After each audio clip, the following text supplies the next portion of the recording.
I found my wife's secret notebook where she wrote, "Once his business takes off, I'll divorce him and take half." I smiled, said nothing, until the day she handed me the papers. I, 38M, always thought I had a solid read on people. I wasn't the type to get played. At least, that's what I used to believe. But as it turns out, you can sleep next to someone for nearly a decade and not really know who they are. My wife, Celeste, 35F, and I met when we were both in our late 20s. She had this effortless charm about her, the kind of woman who could walk into a room and have everyone's attention without even trying. She was sharp, ambitious, and had this way of making you feel like the most important person in the world when she talked to you. We clicked right away. At the time, I was working as an engineer for a mid-sized firm, but I had bigger plans.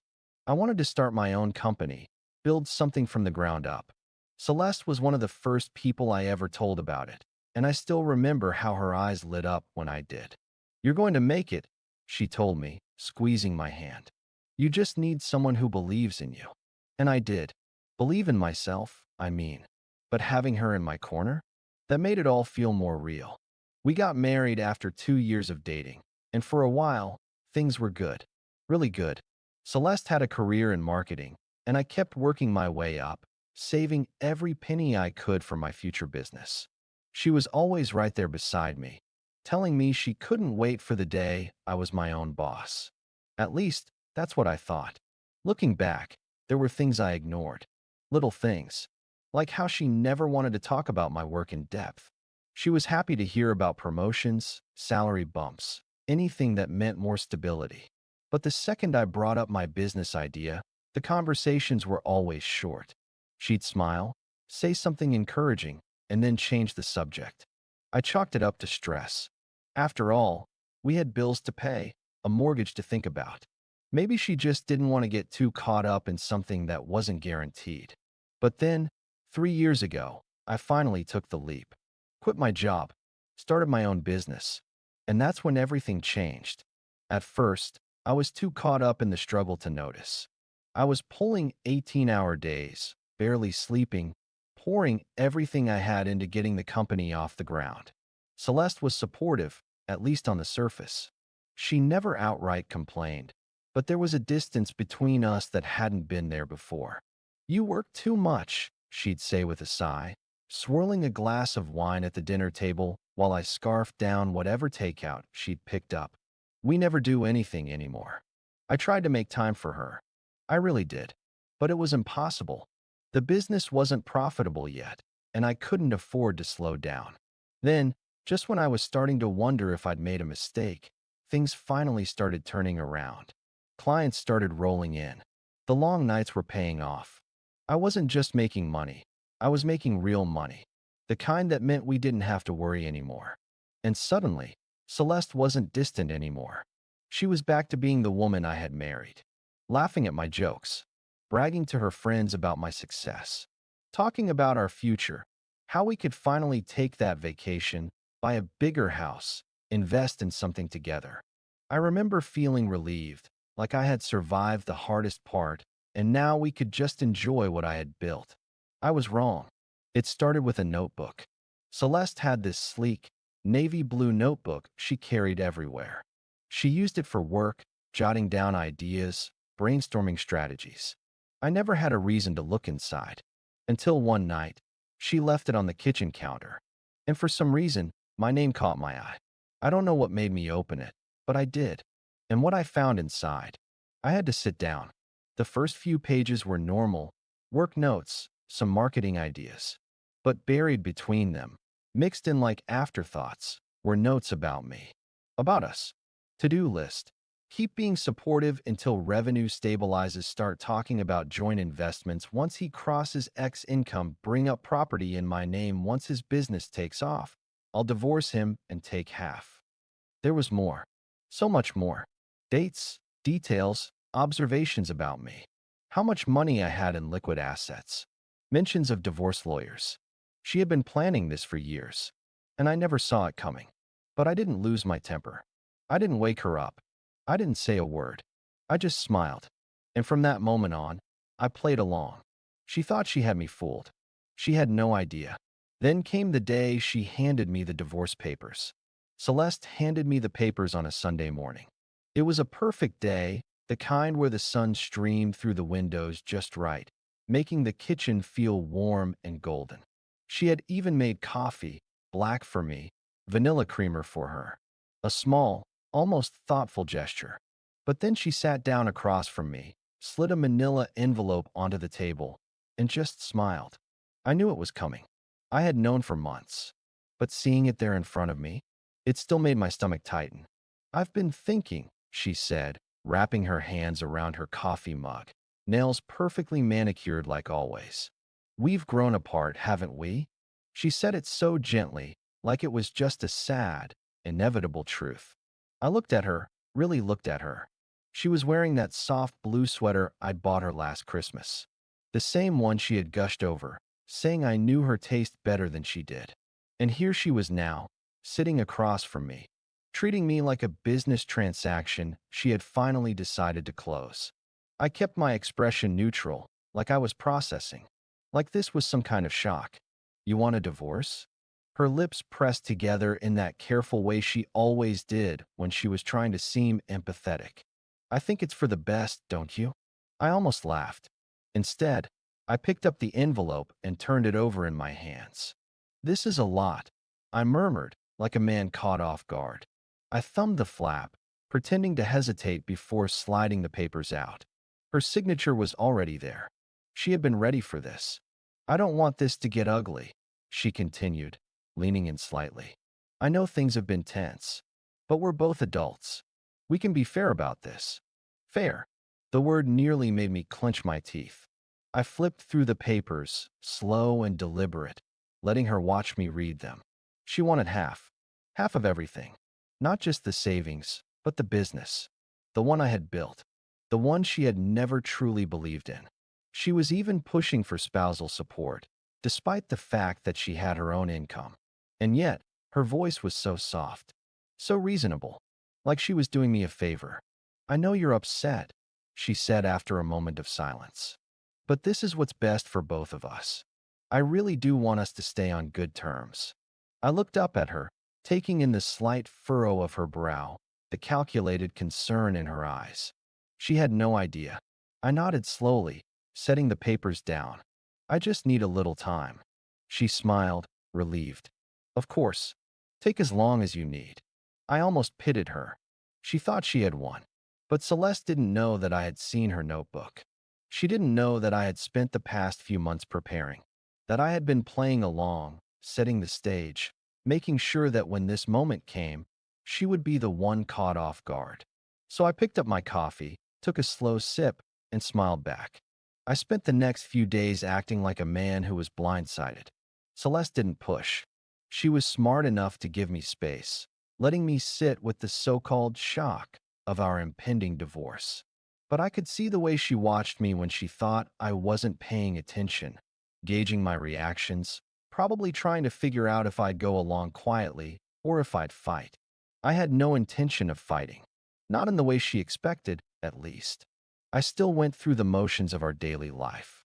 Ate dinner at the same table, slept in the same bed, let her kiss my cheek in the mornings like she always did, like we were just another married couple navigating an amicable split. And all the while, I was setting the final pieces into place.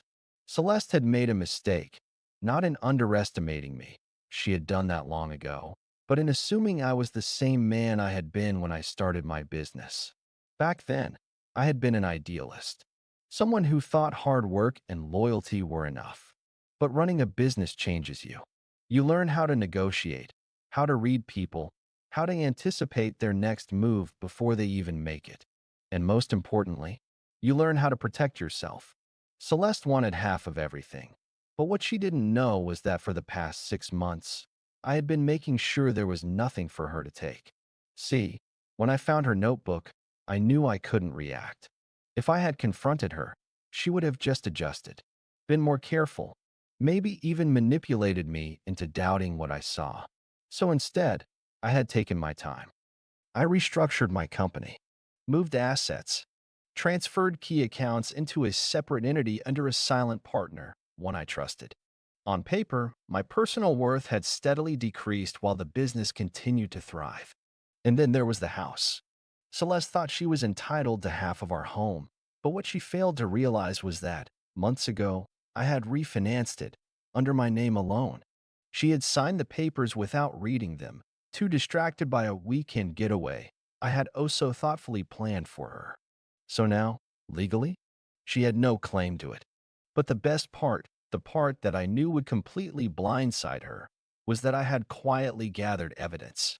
Celeste had been careful in her notebook. No outright confessions, just hints, just plans. But she hadn't been as careful with her conversations. And I had proof. Proof that she had only stayed with me to milk my success. Proof that she had admitted her intentions to certain people, ones who, with the right incentive, had been more than willing to confirm everything. Celeste had spent years crafting the perfect plan. The next morning, I woke up early. Celeste was still asleep, curled up on her side of the bed like nothing had changed. Like she wasn't in the middle of trying to rip my life apart for a payout she hadn't earned. I took my time getting ready, letting the weight of the moment settle in. Today was the day.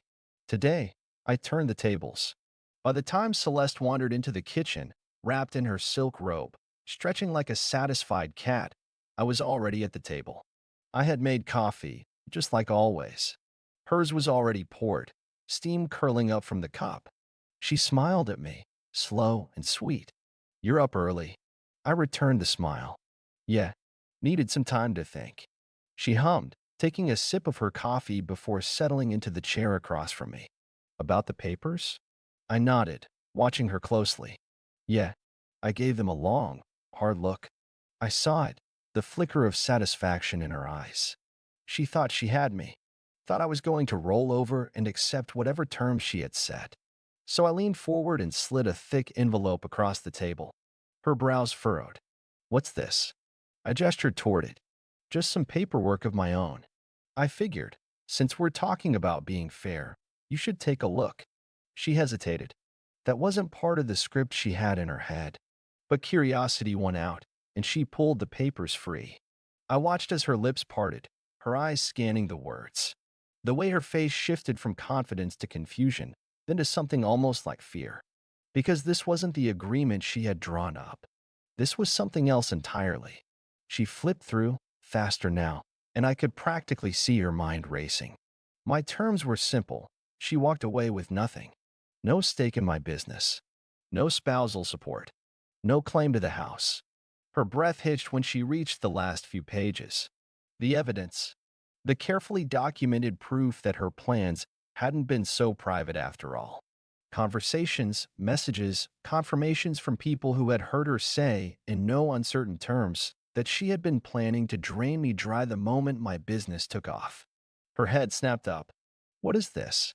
I took a slow sip of my coffee. "It's exactly what it looks like." She swallowed. You can't be serious." I set my mug down. "I'm completely serious, Celeste." I leaned back, folding my arms. "You thought you were playing me? That I just sign whatever you put in front of me like an idiot?" I tilted my head. "But tell me, who's the idiot now?" Her hand clenched around the pages. You can't do this." "Oh, I can." And I did. She shook her head, trying to compose herself. "This won't hold up." A judge would love to see this," I interrupted, tapping the papers. "And if you try to fight me, I'll make sure this all comes out. Every little scheme, every lie." She was pale now, her perfect, carefully crafted world unraveling right in front of her. I could see her working through her options. She could fight, drag this out, try to weasel her way into something. Or she could take the only out I was giving her. I leaned in slightly, lowering my voice. "Sign the papers, Celeste." For a long moment, Celeste just stared at the papers, her hand trembling slightly as she gripped the edges. I could see the storm behind her eyes, the battle between pride and reality. She had thought she had me cornered, but now the tables had turned, and she had no choice but to face the consequences of her actions. I sat there, calm, knowing this was the moment of truth. She had spent years planning my downfall, but in the end, It was her own greed that would be her undoing. Finally, she exhaled, a shaky breath that almost sounded like a laugh. You think you've won, don't you? I didn't answer. I didn't need to. The evidence I had was undeniable. The proof I had gathered over the last few months, the phone calls, the messages, the conversations, all of it was in those papers. If she tried to fight me, it would all come to light. She would be the one exposed as the manipulative, deceitful person she had been all along. She dropped her gaze to the papers in front of her, her fingers hovering over the pages as if she were deciding whether to tear them up or sign them. I could tell she was struggling. I could see the rage bubbling just beneath the surface. Her lips were pressed tight, and her jaw clenched, but she wasn't as composed as she had been earlier. Her mask was cracking, and I wasn't going to be the one to put it back together for her. I never wanted it to be like this, she whispered, her voice shaky, almost apologetic. That's when I realized she wasn't sorry for what she had done. She was sorry she got caught. I leaned forward again, my voice steady. Then you should have thought about that before you tried to use me. She didn't answer. Instead, she took a deep breath, wiped her eyes, and slowly began to sign the papers. It wasn't fast, and it wasn't easy, but eventually she completed the task, leaving her signature at the bottom of each page. Once she was done, she pushed the papers back toward me, her eyes now avoiding mine. I glanced over the documents quickly, making sure everything was in order, then folded them and placed them into the envelope. Goodbye, Celeste, I said, my tone soft but final. This is over. She didn't say anything in return. She just stood up slowly, her face pale and expressionless. She looked like someone who had just realized the life they had built was collapsing, piece by piece. I didn't care how she felt anymore. Not after everything. As she walked past me toward the door, she paused. Her voice was almost too quiet to hear. You'll regret this. I shook my head. No, I won't. I already made my peace with it. And with that, she left. The silence that followed was almost comforting. The weight that had been hanging over me for so long was finally gone. Celeste's plans had crumbled. Her mask of charm and manipulation had fallen apart. And now, all that was left was the wreckage of a marriage that had never really been real. I stood up, looking around the house, the one I had worked so hard for, the one she thought she could take from me. It was still mine. Everything was still mine. And as much as I had thought I'd be sad or even angry when it came to this moment, I wasn't. I was relieved. The business, the house, the life I had built, it was all intact. And now it was mine to keep without any more lies or schemes. So here's where I'm at right now. I've gone through the divorce, and Celeste has signed everything. I'm legally free, and I kept everything, my business, the house, all of it. She thought she had it all figured out, but I had my own plan and made sure I was protected. I didn't confront her directly about the notebook, just let things unfold. I'll admit, I'm feeling pretty good about how it turned out. I don't feel guilty about it because I know she tried to manipulate me for years. But part of me wonders if I went too far with all the evidence I gathered. I could have just accepted the divorce and moved on, but I couldn't let her get away with everything she'd planned. I'm also worried about how people will see me. Maybe I'm not the good guy here, even though I'm the one who was wronged. Was I an a-hole for playing her game? Or was it just karma catching up to her? Would love to hear some opinions. Am I in the right? Or did I take it too far? If you enjoyed this story and want to hear more like this one, don't forget to like and subscribe for more amazing content. Drop a comment below with your thoughts.